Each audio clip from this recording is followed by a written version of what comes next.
Coby White finished as a nominee for Player of the Month of December. We're going to talk about the month of December that Coby White had and how he joins Anthony Edwards in a key stat that really does say a lot about his level of play. We're also going to talk about the Bulls' record at this point in the season being the same it was at this point of last season, but the little differences in between there of why the Bulls' record is a little bit more promising. And we're going to talk about what is Ayo Dosunmu's ceiling. We're going to get into all that and more right after this. You are now tuned in to Chicago Bulls Central, your number one place for all Chicago Bulls news and content.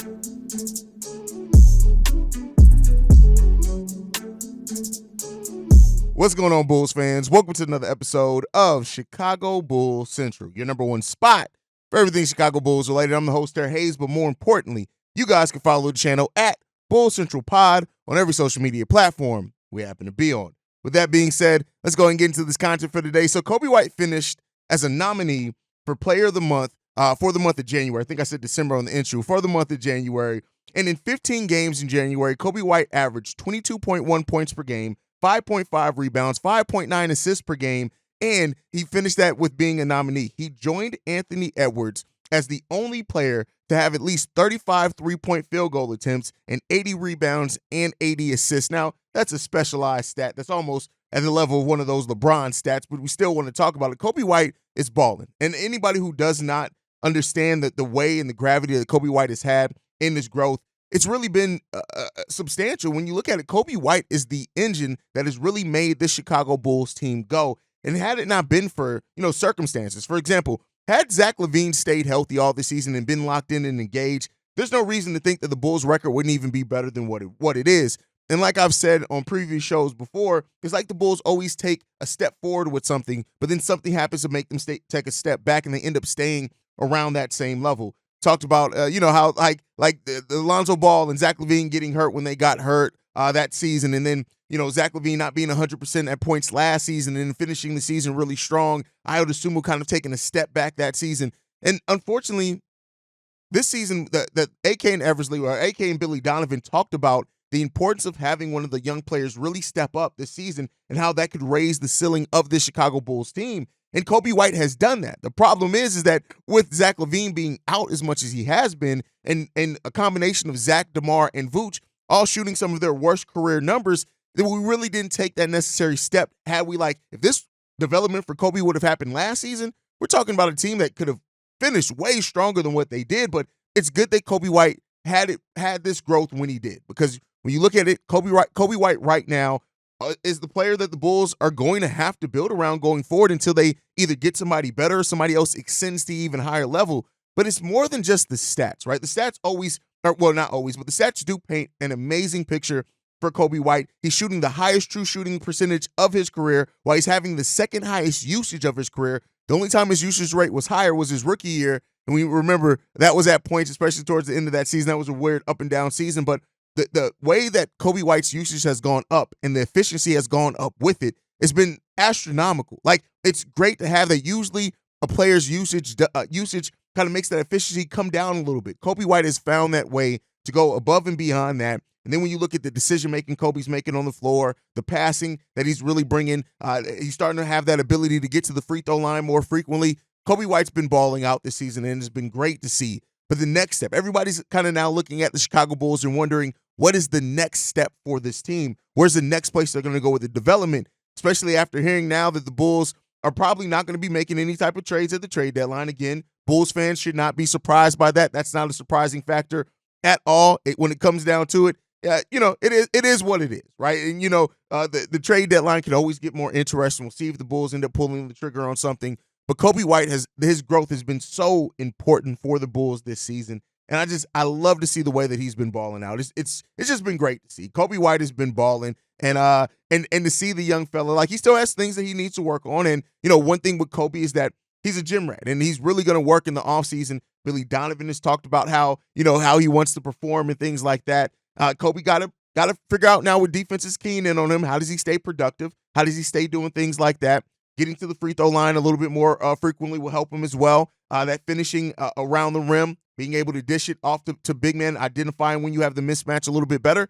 But those are just nitpick things with Coby. Coby has really turned this season around. And while he's only averaging 19 points per game on the season, listen, his month over month numbers, like they just say a different, averaging 22.1 points per game last month in January. In December, 22.6 points per game. It's really the beginning of the season where the team wasn't playing the best, right? Month of October, only 4 games there. He averaged 9.8 points per game. And then that month of November, where it was really a struggle for the Bulls, they only won 2 games in the whole month of November, I believe.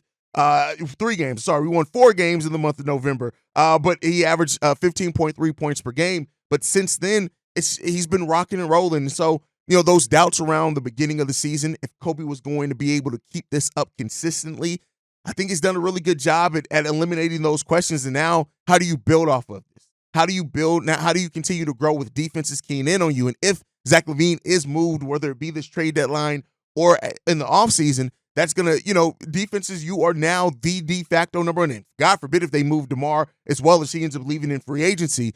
Those adjustments are going to be really key for Coby White, but it's really good to see. And I like that Coby White has kind of busted up that narrative of, if you're not a star by year 3, you're not going to be one. Coby White's really having a star level impact for the Bulls.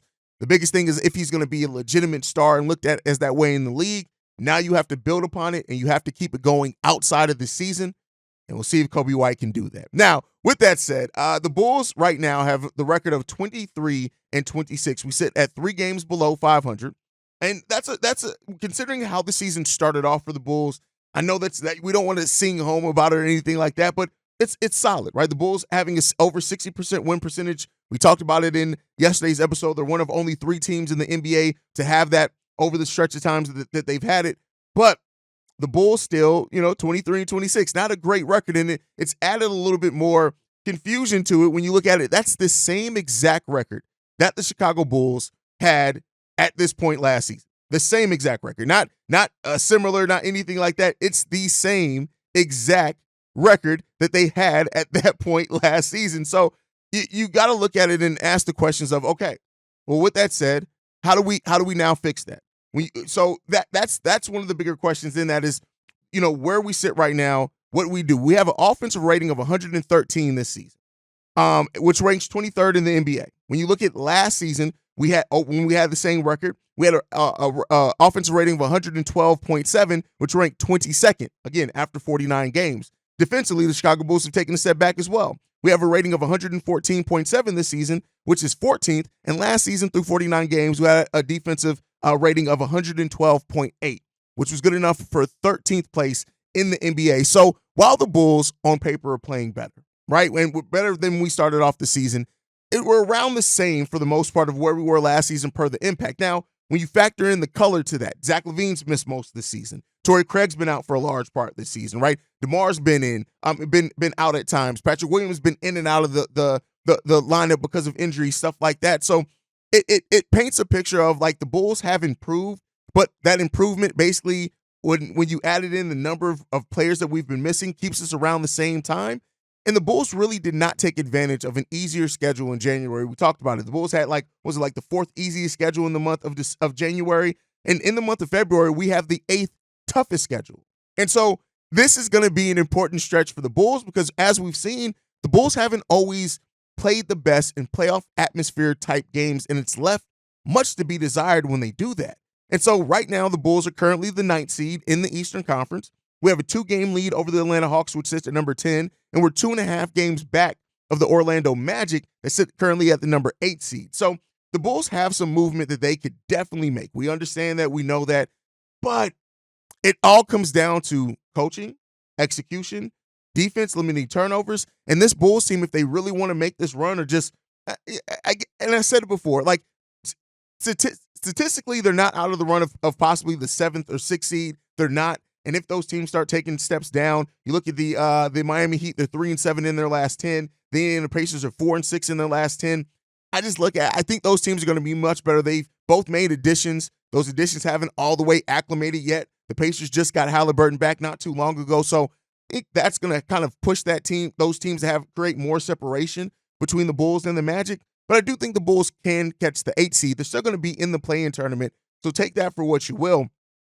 But when it comes down to it, the Bulls have to lock in. And so whether Zach LaVine ends up staying on the team or not, a Zach LaVine that comes in, that he's engaged, that he's helping compete, that he's fighting, it can really help the Bulls extend their window a little bit more considerably But it's will they, right? That's always the biggest question with the Bulls. We can talk about all these woulda, coulda, shouldas, possibilities when it comes down to it. But the Bulls have left much to be desired in the way that they've beaten even some of the bad teams. And I think that's the one thing that makes it tough to really bet on this team kind of exceeding expectations for the rest of the way, because we just haven't seen them, whether it be coaching, whether it be sometimes matchup issues, whether it be depth issues, whatever it is, execution, getting turnovers, the bad third quarters that the Bulls have right now, one of the worst third quarter teams in the NBA. Those things paint a picture that makes Bulls fans more concerned about how they're legitimately going to be able to finish this season, right? So the eighth toughest schedule in the league, I look at it this way. This is going to be the trial by fire for the Bulls for the rest of the way. March is considerably easier. March is also a short part of the season. We only got 33 games left this season, which is crazy to think. 33 games is all we have left this season. We are well over the halfway part of the season. When we play tomorrow, that's our 50th game of the season. So this month of March is really going to be important for the Bulls if they want to either stay where they are. Because listen, the Atlanta Hawks, we'll see if they make big trades or anything to really change that team up. The Bulls may have the ninth seed in the Eastern Conference. That's cool. That's what they're going to be. We're going to be a play-in team. Not too worried about the possibilities of that. I think we are going to be a play-in team at least. But if this team wants to really show and prove that they can compete with those other teams, these games in the month of February are going to be hugely important for the Bulls. So we got 12 games in the month of February. Those 12 games could be what either the Bulls create a little bit more separation or close the gap. We started off with Sacramento tomorrow, and then next week we got Minnesota, Memphis, who Memphis may be easier or whatever, but Orlando. And then we got Atlanta, Cleveland, Boston, New Orleans, Detroit. But so the Bulls have a fairly tough schedule, and the fact that we'll have a little bit more rest between those. Almost every game has a day or 2 days of rest between it. Can the Bulls take advantage of that? Of course, we got the All-Star break as well. We play February 14th, which is Valentine's Day, and we don't play again for another 8 days until February 22nd. How the Bulls make their move over that time is really going to be important. And then moving into March, got an easier schedule in March, and then we only play like a handful of games in April. So this February stretch, with it being the 8th toughest schedule in the NBA, I'm really looking at how the Bulls perform over this to really tell us how much faith we should have in them going towards the end of the season. And a trade or anything could definitely change that. We'll see. We're 6 days away from the trade deadline. Not expected to do much, but hey, we'll see. We'll see if the Bulls end up making something. But with that said, I want to move on to the last topic for today. I want to talk a little bit about Ayo Dosunmu. Ayo Dosunmu has really had a lot of growth this season. It passes the eye test. The stat sheet doesn't really scream out at you because of Ayo Dosunmu's role. There are going to be times where he's scoring, where he's not. Through the 49 games so far this season, Ayo Dosunmu has a true shooting percentage of 58%.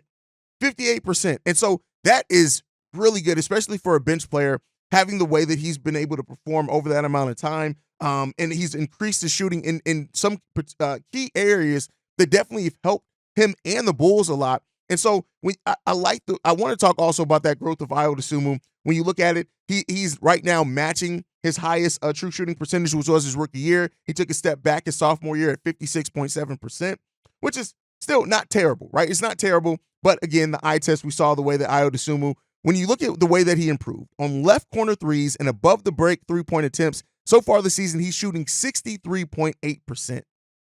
And then when you look at the restricted area, right? 116 restricted area field goal attempts, and he's shooting 63.8% in that as well. Now, the left corner threes, 87% he's shooting that at, and 39% at above the break threes. So again, right now, Ayo Dosunmu is really playing well on the offensive side. Taking those above the break threes are helping. Hitting those corner threes at a better percentage is also helping Ayo Dosunmu. And then he's finishing around the rim at a near elite level, coming off the bench for the Chicago Bulls or even starting. And then the defensive impact. Ayo Dosunmu's defensive impact right now, 64% of the time he's guarding guards in the NBA. And those guards, in 32.2%, he's guarding forwards. When he plays defense against guards, they are shooting 40.2%. The league average is 45. So he's playing an elite brand of defense on guards. When you look at forwards, 45%, even though he's only guarding forwards 32% of the time, through the 49 games this season, he's holding them to a mark at 53%. When you look at Alex Caruso, who is elite in that, it's 45.5% through those games of the season. So Ayo Dosunmu is guarding guards. He's guarding forwards well. He's playing that solid defense. There's no reason to think that he's not going to be able to get that percentage down even when guards are shooting him. The 53% is solid, right? It's not great. It's solid, but he's not guarding a lot of wings in that as well. He's usually guarding guards. Ayo Dosunmu stepped up offensively. He stepped up defensively, and just the decision-making. Last season, so often we talked about Ayo Dosunmu and his inability to finish around the rim consistently. He's finishing now around the rim. When he gets out in transition, he's making the right decisions, whether it's to dish it off, whether it's to try to finish himself. He's doing those things at a great level. Ayo Dosunmu has not had the step that the leap that Coby White has taken, but Ayo Dosunmu is also rounded out so nicely for the Chicago Bulls, and he's doing it both coming off the bench and starting.